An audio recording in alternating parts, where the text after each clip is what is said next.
All right. So just welcome everyone. And to those of you who are here for the first time and to the returning participants, just like to welcome everyone to our second virtual Riverside Chat put on by the North Bay Rowing Club and the Greater Petaluma, put on for the North Bay Rowing Club, I'm sorry, and the Greater Petaluma River community. The webinar topics reflect the feedback that the North Bay Rowing Club members shared in our most recent survey. But we welcome suggestions from everyone on the river. So I'll go ahead and in a minute put my email in the chat. And if you have ideas or speakers that you think other Riverside folks would enjoy, let me know and I'll pursue them. I just want to let you know about the upcoming Riverside Chats. In September, on September 2nd, we're going to have Lachlan and Ken Davey of Decent Rowing website coming to us all the way from Australia. I believe Lachlan's in Tasmania. And so that'll be on September 2nd. And then we'll have Arthur Dawson, a local ecological historian and author, and he'll be joining us in October, on October 7th. And the theme of that will be Where the Petaluma River Begins. And then in the fall, we'll have a short introduction and then open question and answer period with rowing coach and former national team member Charlotte Hollings from Calm Water Rowing, joining us from Lancaster, Virginia. And then what else? Other topics in the fall and early spring will include fish and wildlife on the Petaluma River with CEO, founder, and principal biologist of Soul Ecology, and a North Bay Rowing Club member, Dana Riggs. And we'll also be focused on boating safety on the river, rigging your single, competitive masters training, and more.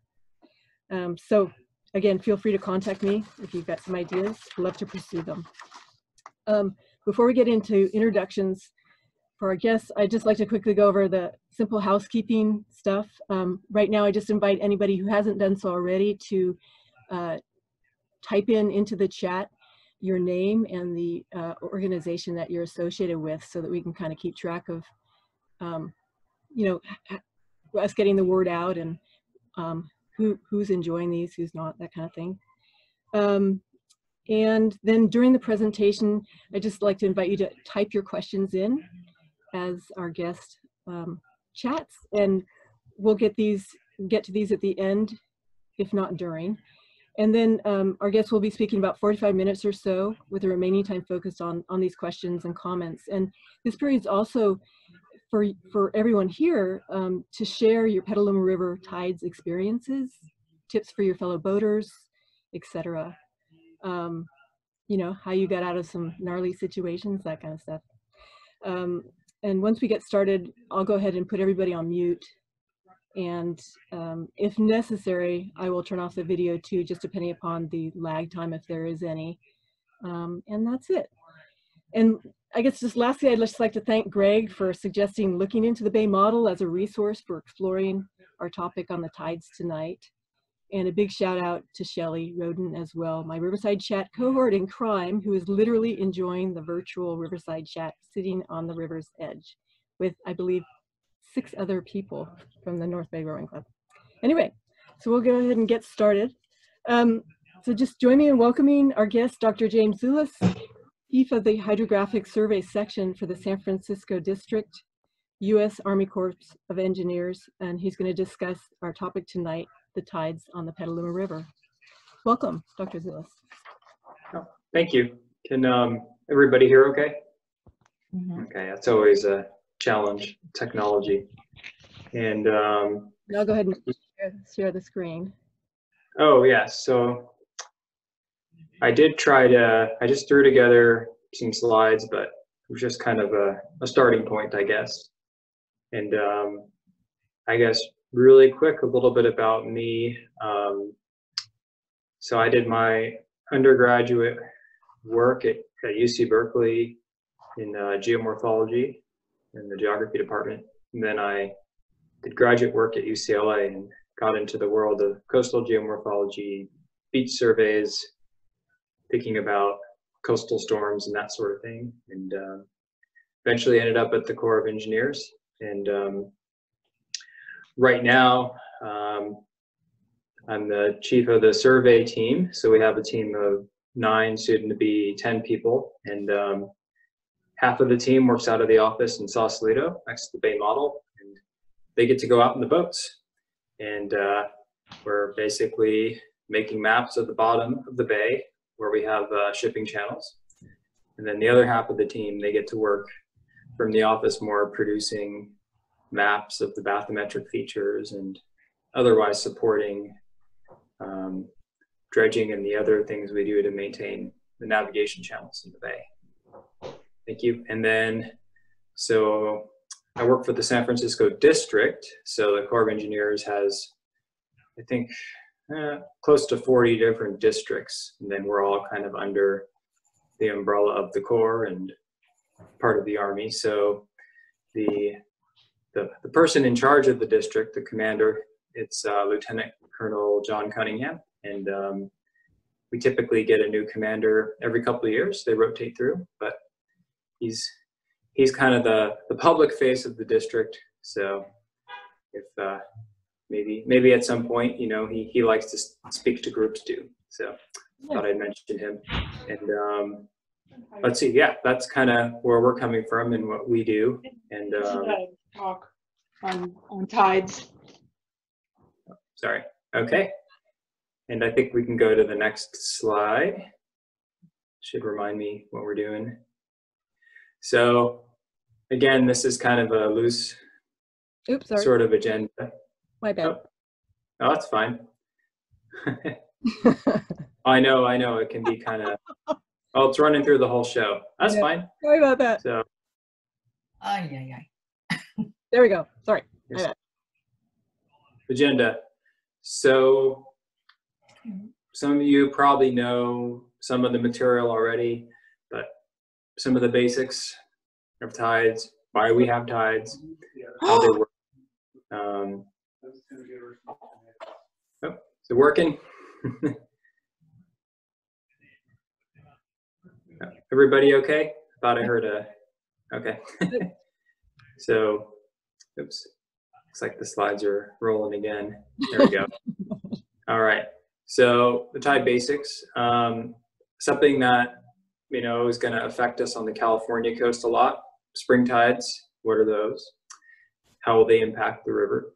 Talk a little bit about storms, because those have impacts on water levels. Then we'll get a little more technical and talk about tidal datums, which if you're gonna try to make sense of a tidal prediction, you probably wanna know what those are. And then talk a little bit more about the Petaluma River and kind of specifically how tides work there. Then run over kind of how the Corps is involved in locally. I can give a brief update about dredging in the river too. And then the last couple slides are just links to resources. And then of course we'll find a way to post all this too. This is all obviously publicly available information. So, and then I'm gonna definitely try to leave time for questions. So let's go to the next one. So this is a very, very basic picture. I think everyone probably understands this already, but you know, you have water and land, and the water moves up and down, and kind of the lowest point to the highest point that the water moves, that's commonly called tidal range, and that varies quite a bit around the world, and we'll talk about that more. And just some terminology too. The flood current, that's when the tide comes in, and I'm sure you all to some degree take advantage of that, I would imagine. And then we have the ebb current, and that's when the tide's flowing out. And mariners of any kind, they definitely want to understand when the flood and ebb currents occur, because that can of course affect your operations and where you're going to go, and where you want to be and don't want to be, depending on the situation. So next slide, please. And on the next one, again, real basic elementary school stuff. And I do want to also mention that I pulled a lot of the basic material from the National Ocean Service, and they're part of the federal government. the National Oceanic and Atmospheric Administration. Everyone kind of calls them NOAA for short. So they have a lot of good educational material. And NOAA is also the one that owns and operates pretty much all of the tide gauges and tide stations on the coast. And they're the experts on tides. So we defer to them because they basically do all the measurements and everything. So just kind of a shout out to them and having a good website where I can pull all this from. And really quickly, the main thing to remember is we have tides because there are other orbiting bodies like the sun and the moon, and they exert a gravitational pull on Earth, and the pull basically kind of pulls up the surface of the water. It also pulls on the land, but obviously since land is not fluid, it's not really going to deform like the surface of the water would. And kind of the two big important things to think about are how big the object is, the mass, and how far it is from the Earth. And the bigger it is, the more of a pull, the more gravity it has, the more pull. The closer it is, the more pull. And obviously the moon is much closer. And even though it's quite a bit smaller than the sun, as you can see here, because the moon's closer, the moon has about twice as much impact on tides as the sun. So, and we'll get into this a little later, a lot of what we see with tidal variation is really kind of dictated by the moon. So I'm sure some of you notice when there's a really big full moon, you'll notice that the tides will also be bigger. You'll have really high tides and really low tides. So the moon is kind of a big driving factor there.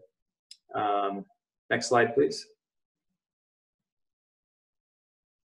And we already kind of spoke about this before, but the idea is that, you know, the water surface in the oceans will bulge and get kind of pulled toward whatever object is nearby with the gravitational force.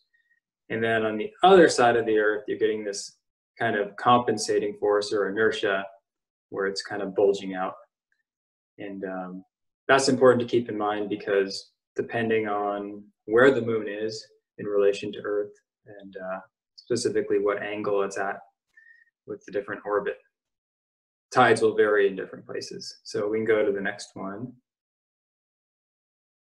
And I think this one kind of shows the idea that, you know, depending on how the moon's orbiting around the Earth, you know, you could have a situation where you get bigger tides closer to the poles, or you get bigger tides or more variation closer to the equator in places like this. And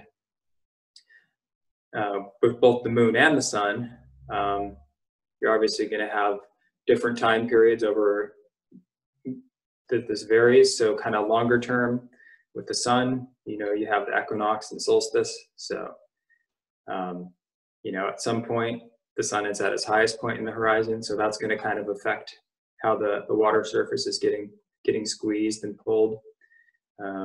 With the moon, you have the lunar kind of monthly cycles.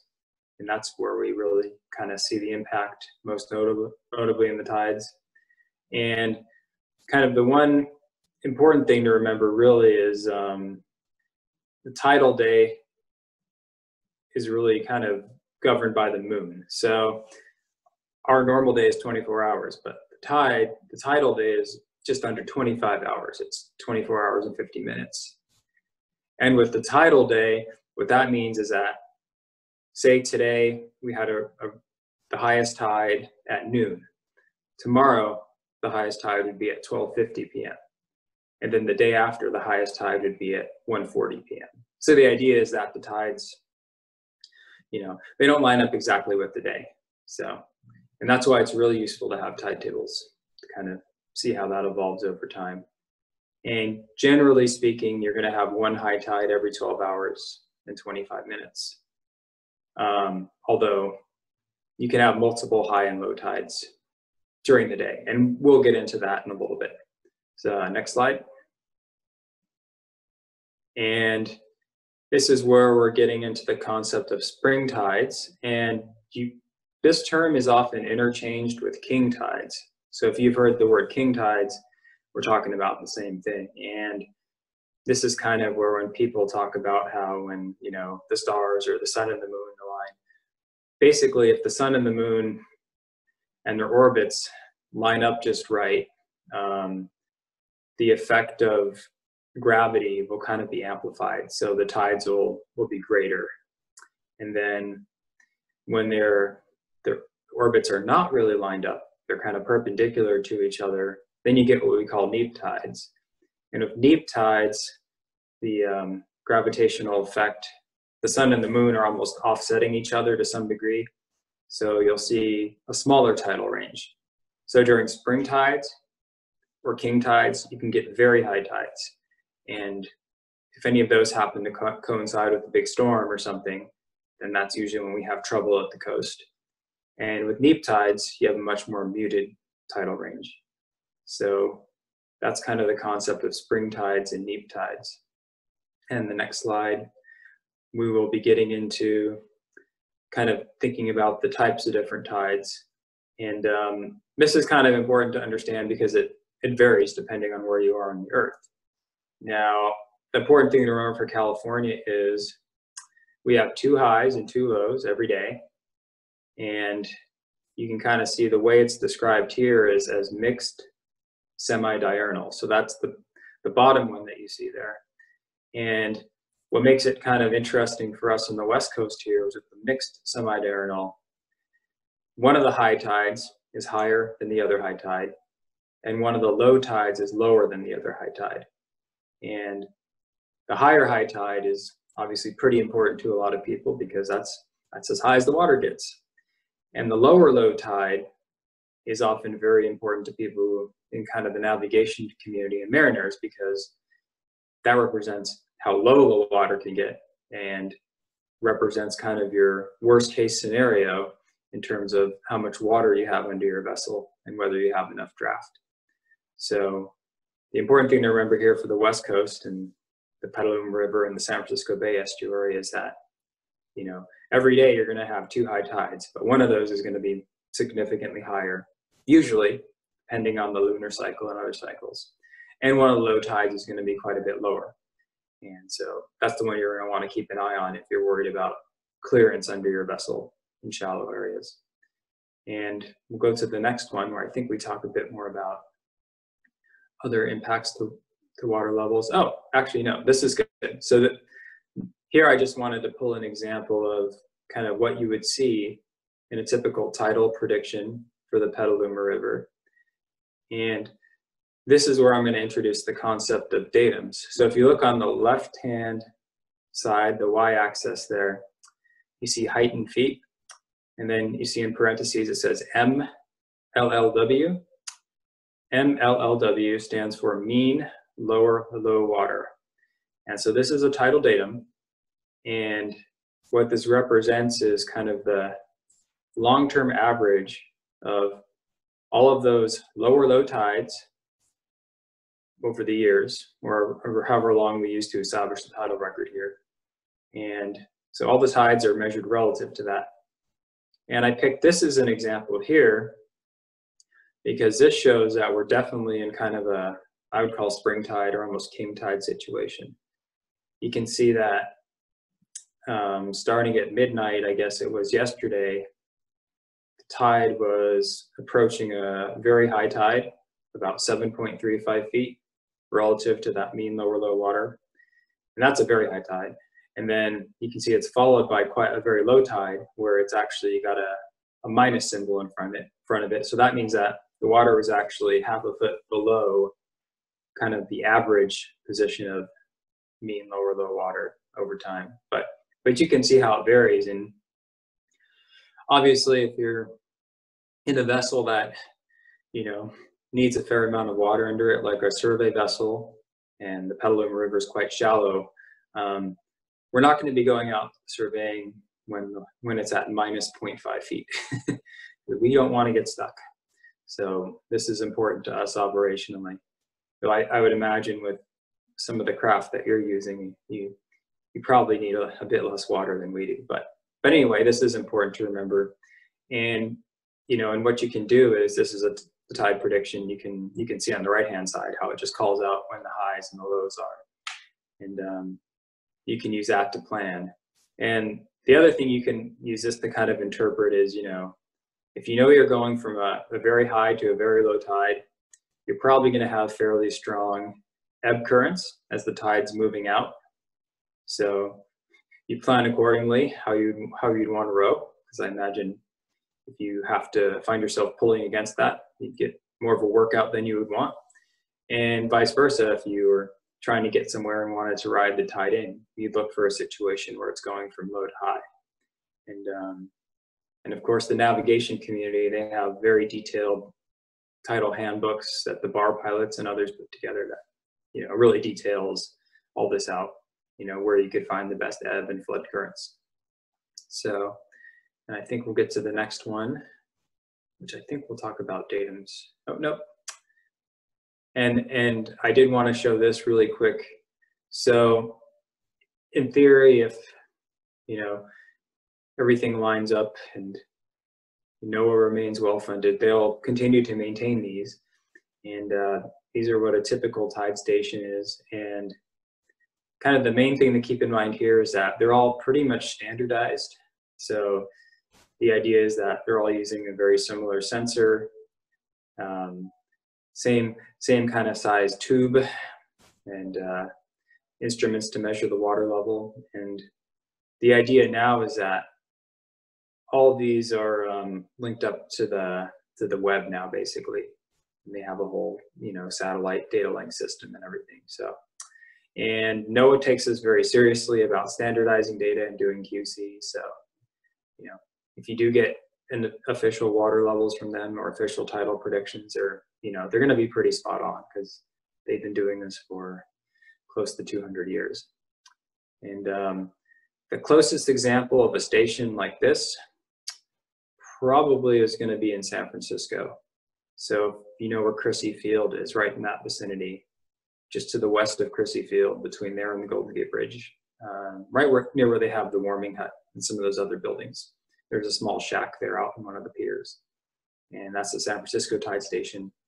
And that, in one form or another, has been there for over 150 years, which, if you're trying to look at longer term trends in water levels or sea level change, it's very useful to use. So, and the upshot is they can use a lot of that data and basically try to transfer or project it to different other locations in the bay to help make predictions. So we move on to the next one. And so these are, like I alluded to, the tidal datums. And basically a datum, for our purposes, is just going to be a horizontal line. And we use that to measure other things relative to it. And the big takeaway here is that a lot of times you hear the word sea level. Like, sea level alone doesn't really mean anything in a lot of places. What they're probably talking about is the mean sea level. And what that is, you know, where they have a tide station. A little feedback. Oh, that better? So back to sea level really quick. The main thing to remember is that where they've measured water levels over the years, they've kind of taken a mean value of the different water levels they've taken every hour. So it's basically what it sounds like what it is. It's a mean of the different water levels over time. And kind of the two other things to remember are mean higher high water. And that's, again, that's kind of in a typical day, that's about as high as the water's going to get. So, you know, if someone's planning to launch, and a lot of times they'll probably want to launch when the water's higher, if it makes it a little easier with less worrying about obstructions getting in and out of a launch area. And then mean lower low water, that's, again, kind of the average over time of the lower low tide like we saw. And again, that, yeah, knowing that is pretty important from a navigation perspective. And at the Corps of Engineers, all of the depths that you see on any of the bathymetric maps that we make, those are all referenced to mean low or low water. And that's because, you know, the typical mariner or vessel operator, they're going to want to know, you know, okay, the tide is really low. How much water am I going to have under me still? So that's why all of our data is referenced to mean low or low water. And that mean low or low water value, of course, it can vary over space too. So it can be different in different parts of the bay. But that's for a longer discussion. And then the final thing here is that at the bottom you see it says National Tidal Datum Epic. So the idea is that all these datums that you see, they're based on observing water levels or measuring water levels over a 19-year period. And the last 19-year period that we use is 1983 to 2001. So what that means is next year, they're gonna start updating it with the new epic. And I suspect that the numbers are gonna change because at least globally, there has been some sea level change since then. So it'll be interesting to see how that shakes out. And we go to the next one. And then, see if it pops up. Ah, great. So now we're going to get a little bit more kind of specific to the Petaluma River and what we'd kind of look at. And so at the Petaluma River, NOAA has two sites where at some point in the past there were water level stations where they measured water levels over a certain period of time and developed tidal datums for that. And so the first one here, it's called the Petaluma River Entrance. And then the number you see there, that 9415252, that is the official identification number for this site. So if you wanted to go to the NOAA website to find, you know, the next predicted tide there, or wanted to find out more about how high the water gets here typically and find out about the tidal range here, you know, that's the number you would use. And thing to note here is that we talked about tidal range at the beginning. Kind of the tidal range here is 6.01 feet. So what that means is that kind of on average, the highest high tide is just about 6 feet higher than the lowest low tide. And but of course, as we saw a few slides ago, if you have kind of a spring tide or king tide situation, then the range could be a bit bigger, but kind of over the long-term average, it's about 6 feet. And for a shallow channel like this, that makes a pretty big difference if you're in there with the vessel. So that's why it's important to pay attention to the tides here. And the next one is going to show further upriver at the upper, they call it the upper drawbridge. So I think it's essentially right near Highway 101. And the thing to note here that's kind of interesting is that the tidal range here is a little bit bigger. It's actually closer to 7 feet. So on average, kind of the highest high tide is about almost 7 feet higher, 6.66 feet higher than kind of the average lowest low tide. And you kind of see this a lot in bays and in rivers and estuaries where you kind of get the impacts of the tides kind of amplify a little bit as you move further up a channel. And a lot of it has to do with the geometry of the channel and the physics of the water as it moves in and out. So, but kind of the upshot is if you're further upriver, that there could be a bit more variation than tide. So it is something to keep in mind if you're out there on the water. And then, let's see, I think the next one should be coming up in a second. This is the slide I was going to talk about. So this is kind of, so we focused on the Petaluma River. Now we'll kind of back off a little bit. So we talked about the tides that we can predict from the sun and the moon and those sort of factors. And now we can talk about other reasons why the water might be higher or lower than you expect. So we kind of touched upon the first one, the geography and geometry of kind of the bays and estuaries. So if you get kind of a narrow embayment, more of the water can kind of get forced through it and squeeze through it, and you can get kind of a higher tide. And conversely, when it all drains out, it can drain out a bit more dramatically. You get a lower tide. A lot of it also depends on which ocean you're on, your latitude, how far north and south you are. So if you're kind of closer to the poles and you have kind of a constrained bay, like the Cook Inlet in Alaska or the Bay of Fundy in Nova Scotia, you can have really big tidal ranges, like 15 or 20 feet. So that can be challenging. And likewise, you know, closer to the tropics, you might have a much smaller tidal range, like maybe 3 feet, like you get along a lot of the Gulf Coast on the Gulf of Mexico. Another one here too, and this is relevant to the Petaluma River, is that of course, if you have a lot of fresh water coming from upstream, that could potentially bump up the water level a little bit. But of course, as you get closer to the bay, it's really the influence of the bay and the tides that really take over. But it is something to keep in mind. And some of the other factors too is looking at longer term trends. You can also see how over time climate can kind of impact water levels.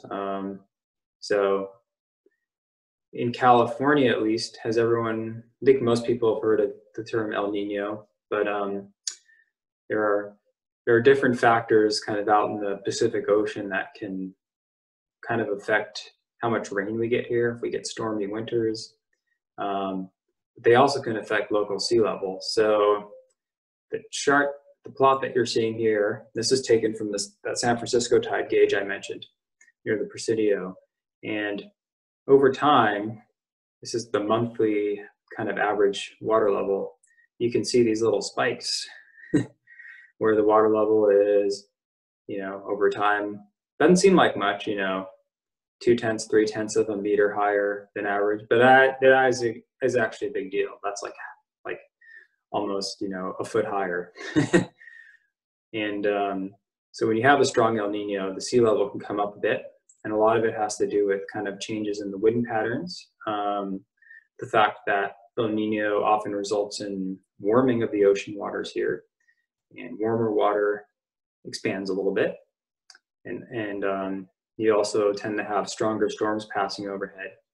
So if you have a strong storm, that typically the pressure in the atmosphere will be low. And as a result, the water will kind of creep up a little bit to compensate for that decrease in pressure above it. So the upshot is that, you know, in some years, looking at the predicted tides will get you pretty close to what you're actually going to observe out there. But if you have an El Nino year and the predictions are not adjusted, you can assume that the water levels will actually could be up to a foot or even 2 feet higher, depending on storm factors. So the sun and the moon govern a lot, but there are also other factors that can kind of impact what you see. And with this data here, you can also see, I think they actually removed, to kind of show the impact of El Nino, they removed the linear trend. So if we were to look at a chart like this, where the linear trend was not removed, you would actually see over time the monthly sea level creeping up too. So there is sea level change as a factor too. So I think we can go to the next slide.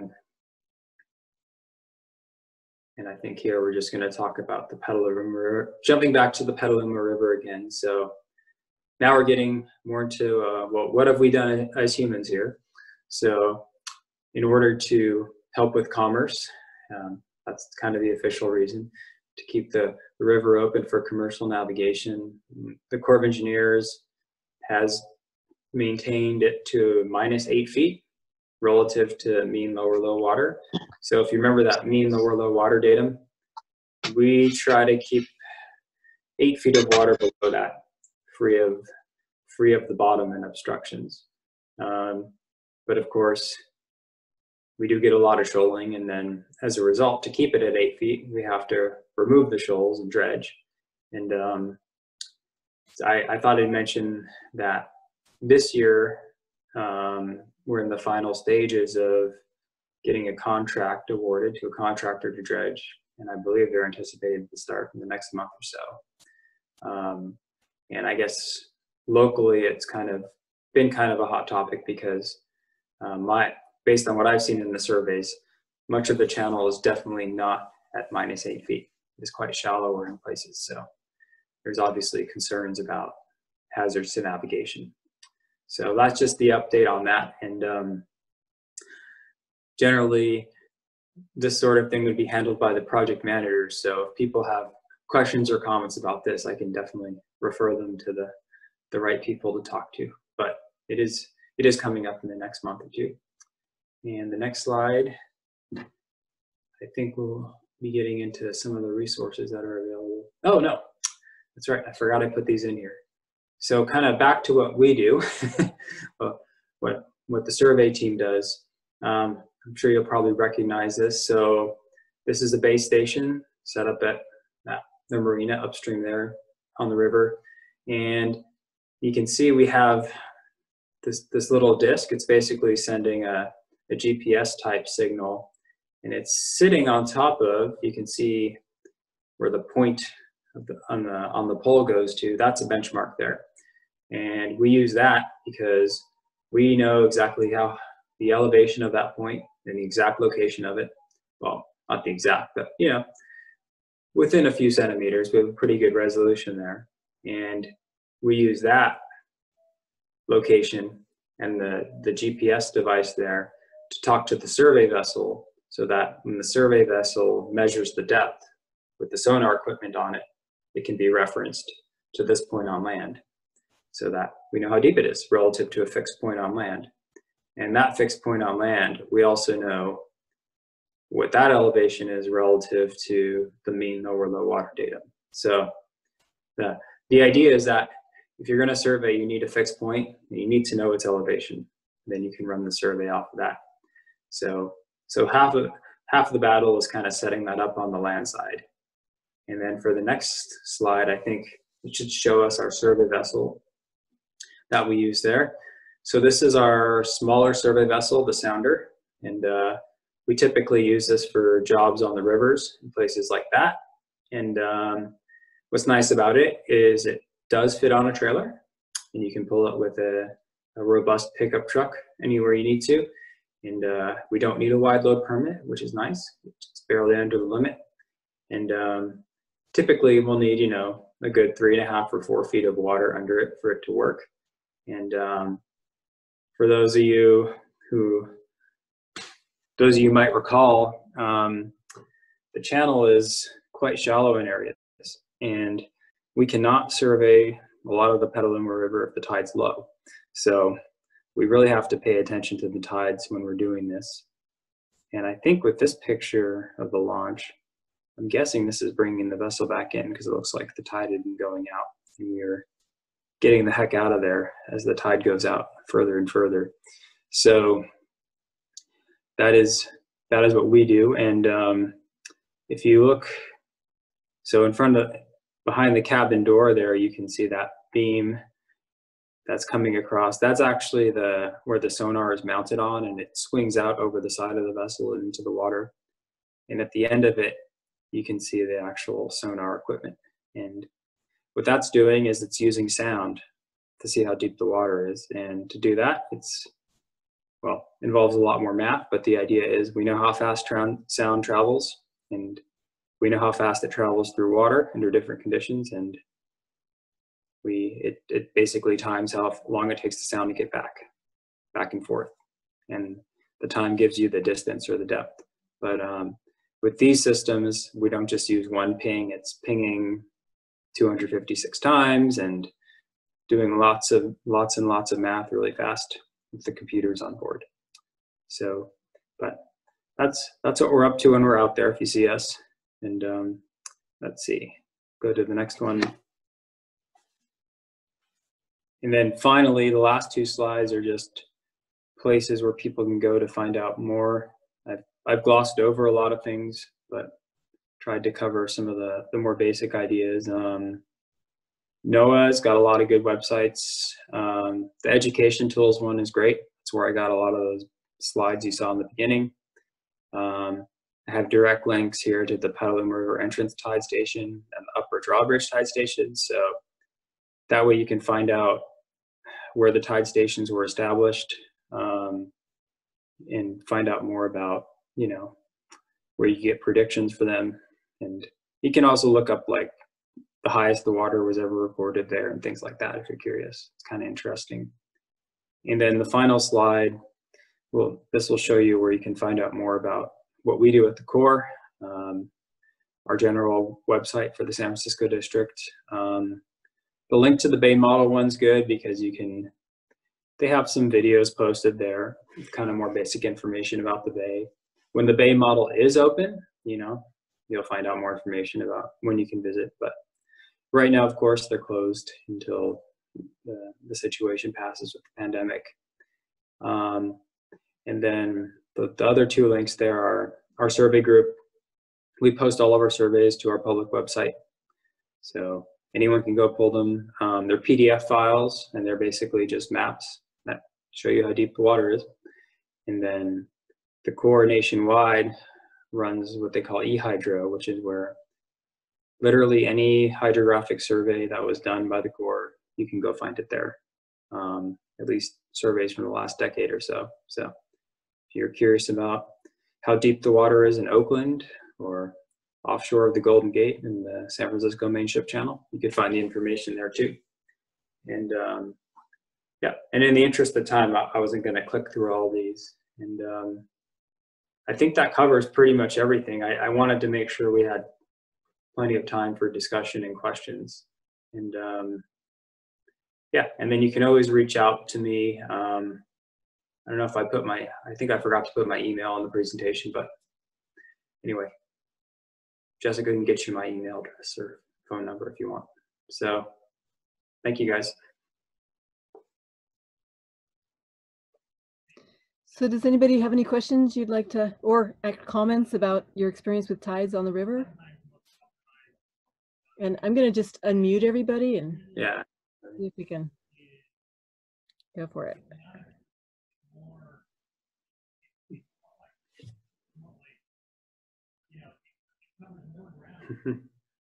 Trying to get the general unmute here. I'll ask something. I noticed there was on the map, there was an upstream limit of, is that where you stop measuring and dredging and maintaining in every way? And what happens after that point? Yes, so the federal channel is kind of, yeah, it's Congress basically, when they make the law that designates the channel, there's language in there, and it's like from this point, X amount of miles or whatever up to this point. So it is a federally designated sort of end of the channel. But actually not that far upstream from there, there's a project that the Corps and the county and others built, I don't know how long, it was a couple decades ago, but there's a separate flood risk management kind of, you know, flood control project where they have parts of the river where the banks are stabilized in different places and there are, you know, flood walls and other structures.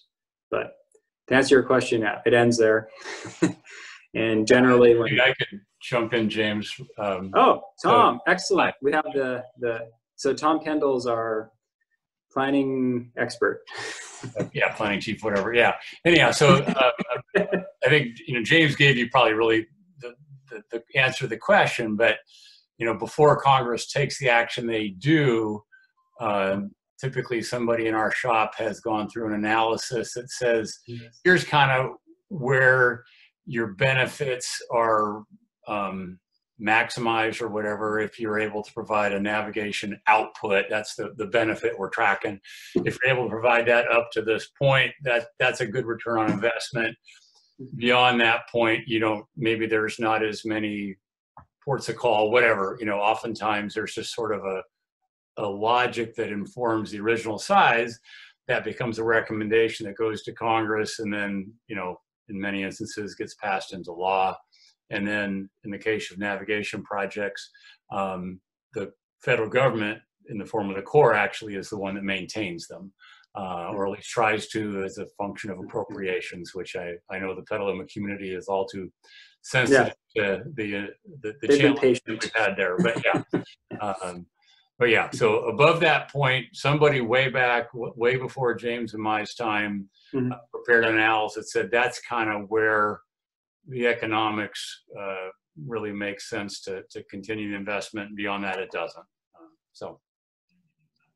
And there are lots of big reports about that from back in the day. People want to read; they're huge, you know, just stacks of reports.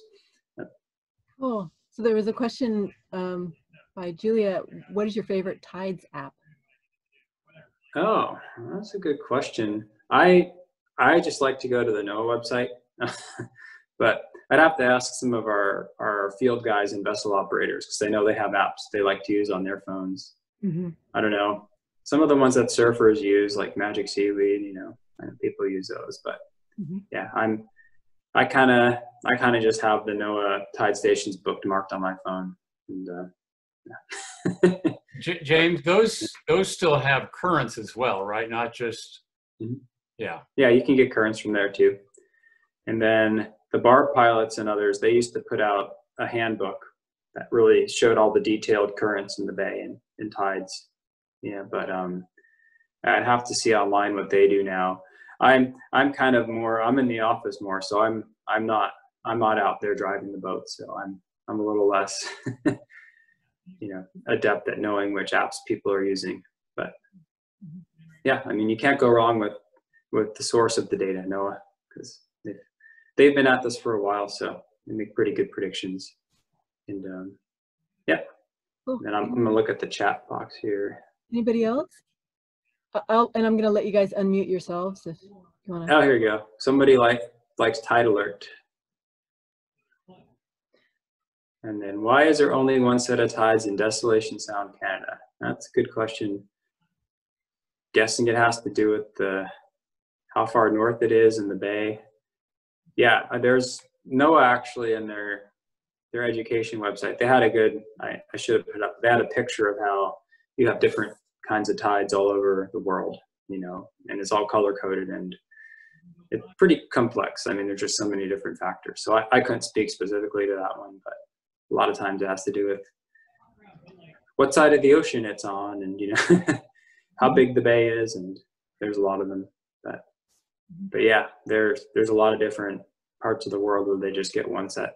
So, but we're lucky here. Sorry? How often do you survey the Petaluma River area? So we do at least one survey every year, at least once a year. If we're planning to dredge that year, it's going to be a couple times. Yeah, and a lot of it is, as Tom was alluding to, depending on, he uses the word appropriation, I use the word money. So yeah. But yeah, we get out there at least once a year. So, and we are acutely aware that there's a lot of sediment in there. So, and yeah. Cool. I would just add that the tide application is a good one. It's free. And Free. a nice graphic representation of the tides. And it's you can pick whatever, the upper drawbridge or whatever. And one other thing, your slide showed kind of the upper drawbridge being in the marina, close to the marina and the 101 bridge. And I know the core jurisdiction goes all the way up to the turning basin.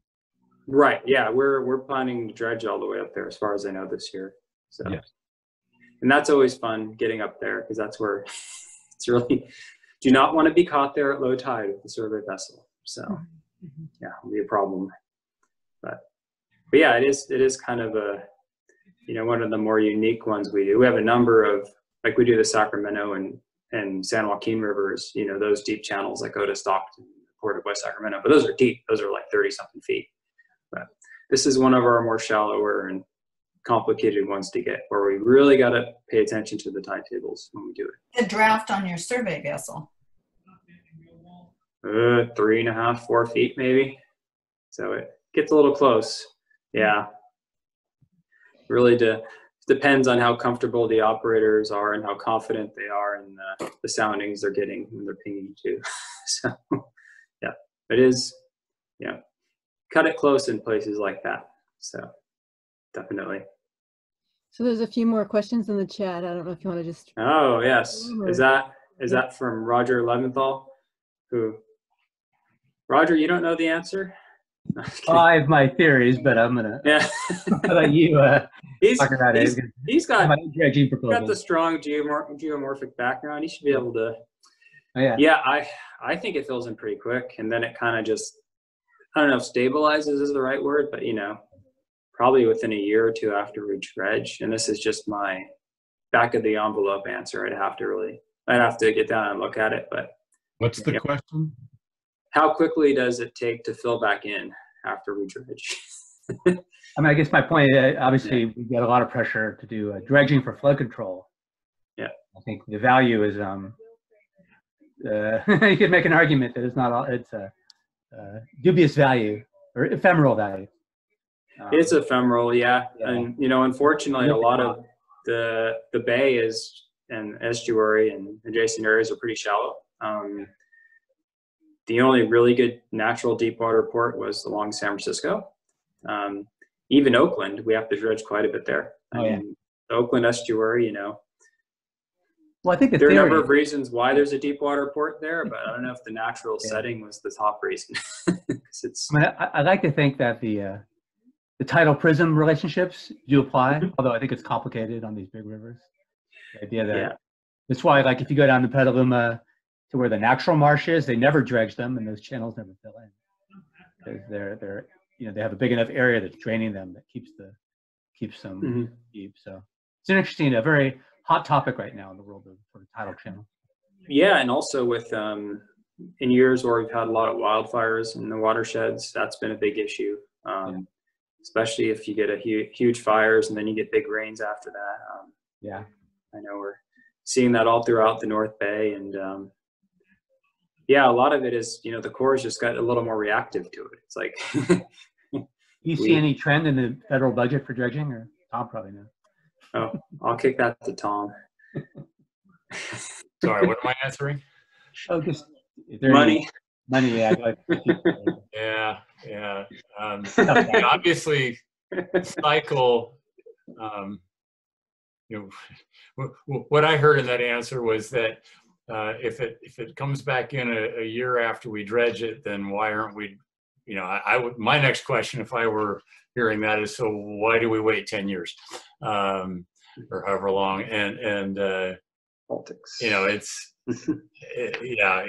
it's a function of politics and budgets, and you know, I think the presumption, though, is when we set up the intended cycle, that whatever depth you achieve is more or less available the full time between cycles, and it's really only getting bad the final few months or whatever before you're back out. That's how it's supposed to work. Oftentimes the funding cycles don't align with the ideal plan, and so yeah, it is what it is. And I don't know if you want to try, I see there's some other interesting ones here, like if the materials are different compared to, let's see, I'm interested in how similar the 8-foot dredge is related to historical depths, and if sediment type is different now, and in general about how maintenance for navigation impacts the natural system. Yeah, it's a good master thesis. Yeah. Yeah, I mean, I'll say off the top of my head, I don't know, but yeah, I think one thing interesting to look into. Yeah. Yeah, the one sort of obvious observation I make is that, you know, when we're first digging in an area to create new channel that didn't exist before, you know, a lot of that material that we're digging into, the sediment test results will reveal, you know, all kinds of things that have been, you know, laid down over the years in that material or in that area where we're dredging, whereas areas that we just dredge all the time, it really is, you know, a different kind of material that goes back in there, and typically we're able to get a pretty repetitive pattern in the chemistry of that material, and it allows us to know more readily where we can take it for placement / disposal. But we're always testing the material, and there's definitely a different character that you start to see in material that the areas that are just dredged all the time. It's the stuff that gets recruited in there tends to be pretty clean, as opposed to when you're digging into new areas. So. Yeah, especially if you're digging in a new area near a port where there are a bunch of old ships leaking stuff. And yeah, becomes a lot more complicated to find a place to put that sediment that's safe. So, and then where will the stuff, okay, where will it be dumped to? Okay, so I'd have to look at what we have in the dredging contract for this year, but I think the Petaluma River, usually there's an upland site. So what that means is it's taken on land to, I don't know if landfill is the right word, but I don't know, Tom, if that's a way to describe it. Yeah. I know there's some new proposals to try to do beneficial use, right? I'm not super current on that one. I was aware of that mostly from a proposal that came in for the joint venture to endorse what was being proposed there. But yeah, I think the old, I think, I jumped down to a question. It looks like there's some about Schollenberger Park that are higher up. I have reminders covering them up. I can't quite read them. But what's the order of dredging and will the spoil? Yeah, I think that is the historic place. So yeah, I would imagine that is the plan. I think typically we don't get too many hits from anything particularly worrisome in it either. I mean, and one more thing about how the Corps works with local sponsors. I mentioned that the Corps has responsibility for the maintenance, but a lot of these older channels in particular, the way those maintenance agreements were struck, the sponsor had responsibility for identifying the site where we would take the material. And so I believe the city of Petaluma identified Schollenberger Park as the spot. So that would be the default, absent some better places. And we do like to do beneficial use of material whenever we can. You'll see people like James and me try to avoid terms like spoil or disposal, because we do see a lot of times the sediment really is valuable. And if we can find a good way to use it in the system, that's like Hamilton. Yeah. I mean, the Corps does try to take the material to wetland restoration projects and marshes, because that's a big deal with sea level change.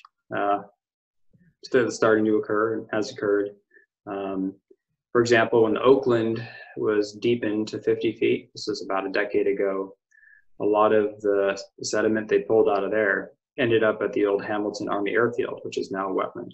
So, and I know a lot of the times the local sponsors definitely does want to do this if they can, but to throw a wrench in it, of course, the Corps has to go with the most cost effective, and sometimes that is in conflict with the most environmentally beneficial, but Tom's more the expert on how we juggle all that, but I do know. Yeah, so when there is, when the supposedly environmentally acceptable and most cost-effective site, and or one like, when we're talking about here that the city designated way back, that's kind of what ends up being the quote federal standard. And if we can take it somewhere more beneficial at a equal or lesser cost, we're able to do that. If it's going to cost more, we got two options. We either have we enter into an agreement where the beneficiary is willing to pay the incremental cost. So that's something we did recently, working with the Port of City. The Coastal Conservancy wanted to see that material not go to the, you know, quote, federal standard site, but to a beneficial use area. And so they contracted with us to pay that difference. So we can do it that way. But like in the example of Hamilton Airfield, that was a place where we actually did a study with a partner and recognized a core purpose, because ecosystem restoration is something we're authorized to study and get projects authorized to respond to that. And so anyhow, Hamilton actually had its own authority, and within that authority, you know, we were putting material down to produce restoration outputs. And so we basically made an argument that the federal government, given that we had this Hamilton project, we saw the value in that incremental cost being something we would share in. So anyhow, we have study and authority processes that allow us to actually help with that incremental cost. But that's quite a process. So, you know, in the more recent example down at Redwood City, the Coastal Conservancy said, you know, maybe some other day we'll go through that study process and try to get that extra permission to have the feds help with that incremental cost. But right now we got enough money, we'll just pay that freight by ourselves. So either we're address that increment in a partnership, or we have a third party just paying the whole difference. So anyhow.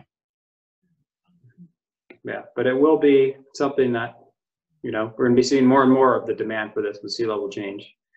And then I saw a question about river ecology, and I don't particularly have the good background in aquatic ecology, but I know that, you know, a lot of the impacts they worry about are to fish, and dredging is restricted to certain months of the year. And Tom's would know more than I would. Yeah, about that.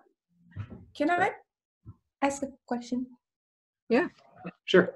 There is a group of great kayakers, kids on the river, and they go in the water a lot more often than the rowers or the other folks. So is that going to be safe for them to during that time?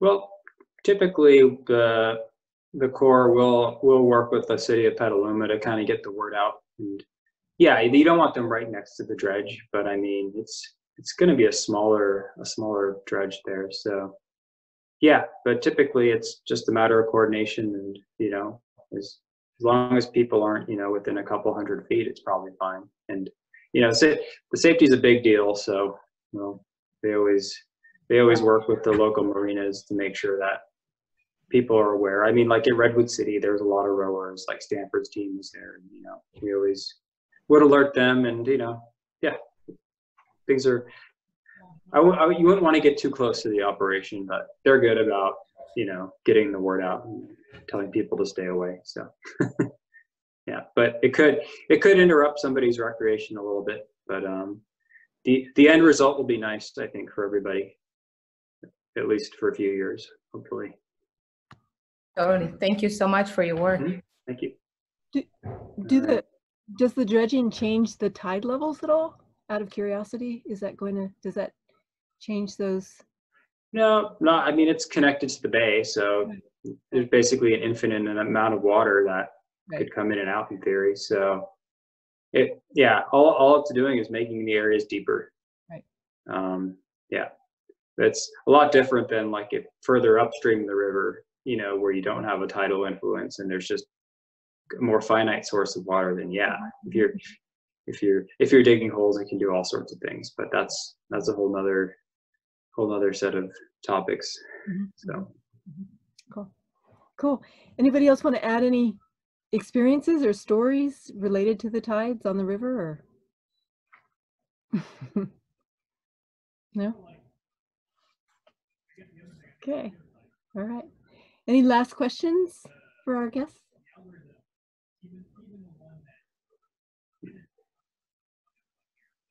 Oh, I saw one about how long does it usually take. Yeah. I think a month or two probably. But they're not going to be working. They're just working in a small area and kind of working their way up or downstream. So it's not like the whole river's impacted. But yeah, I know they have to be out of there too by what, November 30th? Does that sound right, Tom? That's our normal window in the bay. Yeah. Well, so it's but the pretty upper, limited. Yeah. How often do you dredge to the channel into the Port of Stockton? That's usually every year. Is it? Typically, yeah. Yeah, I mean, they have a fair amount of, mostly, it's not container ships, but kind of bulk cargo, grain, things like A that. lot of grain. Yeah. Yeah, it's down to 35 feet. There's some decent sized vessels that make it all the way to Stockton, believe it or not. So. just to answer the earlier question, the fish window for the upper river closes October 14th. Oh, thank you. Okay. And, but since there's two dredges going on the river, one is the upper river and one is the mouth, the channel. So the lower dredging can take place till the end of November. Mm-hmm. Because it's in the bay. River dredging, any of the rivers in the Bay Area, you can only go to mid-October. Yeah, and it's interesting trying to get a contractor lined up to do all, the nuances of that. So definitely. And then I see one about with more water running in the river due to deeper channel, will the currents be stronger? I don't know, it's kind of a good question. I mean, if anything, if it's the same amount of water moving through in a bigger area, because it's deeper, that would slow things down, but you kind of have a kind of more infinite source. I don't know. I don't think there would be much of an impact on the currents, but that's kind of my speculation without looking at the in detail. But anyhow, well, Cool. Thanks everybody for taking the time. Thank you. Thank you so much for joining us. I really appreciate it. Yeah, and hopefully we'll be able to go out to the river in person someday without a mask and all that, but I don't know. We'll see. All right. Sounds good. We'll get you up rowing. Yeah, I know. Looks like Or good. paddle. Yeah, very good. Thank you. All right. Take good care. All right. Thanks, everybody. Good night. Have a good evening. Thank you. Thank you, Bye. Jessica. You're very welcome.